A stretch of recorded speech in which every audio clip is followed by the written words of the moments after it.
నీలో చలువను చూసే అయినా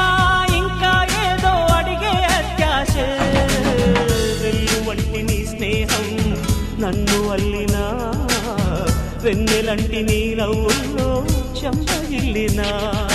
తహతహ తరగదు అలజడి అనగదు తన సొగ ఇది అని తలపును తెలుపదు ఏమిస్తే శాంతిస్తుంది